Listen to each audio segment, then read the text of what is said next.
Capítulo nuevo del Filósofo en Pijama. Hoy vamos a hacer una pequeña introducción en este vídeo y fundamentalmente vamos a explorar, bueno, ya sabéis que a Kant se le suele tener como el máximo exponente de la Ilustración. Bien. Primero, hay varios ámbitos en los que funciona Kant. La primera parte, vamos a examinar las influencias en la teoría del conocimiento. Entonces, lo primero que tenemos que saber es que Kant es un filósofo de la Ilustración y que evidentemente al ser alemán vive en Prusia.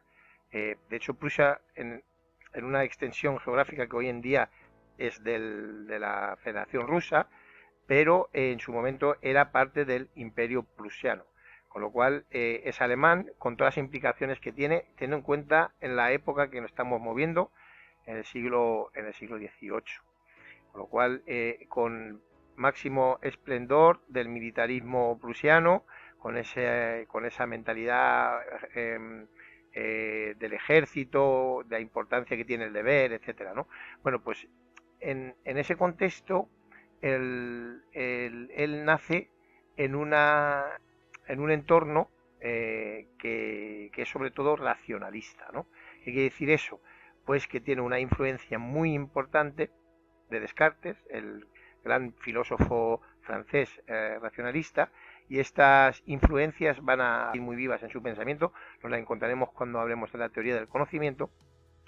El representante alemán más importante del racionalismo es Leibniz, que evidentemente le influye muchísimo, ¿eh? Y finalmente hay otra influencia que es Wolff, que no es tan destacada quizá como los dos filósofos anteriores, pero sí es cierto que era profesor, digamos que le impartió clase a él personalmente. En la teoría del conocimiento hay otra de las grandes tendencias importantes, que es el empirismo. El empirismo, fijaros, aquí se da una clave interesante. Si bien es cierto que si tuviéramos que decir genéticamente Kant es racionalista porque nace en un entorno donde el racionalismo está muy presente, él en un momento dado empieza, porque era muy de devorar libros, empieza a leer libros de corrientes filosóficas contrarias, y es lo que pasa con el empirismo. Sabemos que el racionalismo es diametralmente opuesto al empirismo, pero desde esa inquietud que tenía por ampliar su conocimiento, también hace lecturas de filósofos empiristas. Concretamente, el que más le influenció fue David Hume. De hecho, hay una frase que nos tenemos que tener muy presentes, es esa frase que dice que David Hume le despertó del sueño dogmático. ¿Qué quiere decir esto del sueño dogmático? Quiere decir, él estaba absolutamente convencido que el racionalismo era la filosofía correcta y, digamos, era hasta cierto punto no abría la mente a otras opciones, pero con la lectura de David Hume empieza a introducir algunas cuestiones propias del empirismo, con lo cual, y esta es la grandeza de Kant, en Kant, vamos a ver cómo se unifican dos tendencias que habían funcionado absolutamente en paralelo, pero que Kant de alguna manera unifica, que son el racionalismo y el empirismo. Ya veremos cuando nos metamos en la teoría del conocimiento, concretamente dónde y cómo ocurre esto. ¿De acuerdo? Bien, otro de los grandes temas que ocupan evidentemente, vamos a ver aquí la cámara para que podamos ver ahora lo siguiente, es la política, ética, antropología, lo que se llama la filosofía ya un poco más práctica, ¿vale?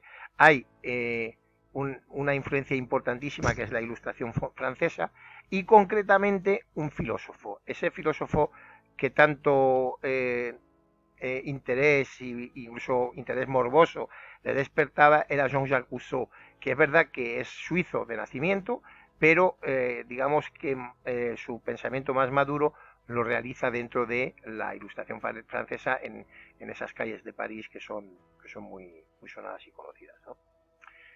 Y otra influencia importantísima sería el pietismo que lo hereda de su padre, ¿no? Su padre era era pastor protestante, adscrito a esta corriente. Es una corriente, digamos, que tiene un pensamiento bastante radical, en el sentido de que la obligación por la obligación, hacer el bien, hay que ser muy rectos, todo es el trabajo propio lo que ha de salvar a uno, ¿no? Propio del protestantismo, pero dentro del protestantismo nos encontramos con una corriente, con una, bueno, secta, entre comillas, muy radical, a la que pertenece su propio padre, que es, ya digo, pastor aquí, y esa influencia la vamos a ver sobre todo en la ética, que resonará más adelante. Bueno, pues hasta aquí creo que hemos podido ver un poco cuáles son las influencias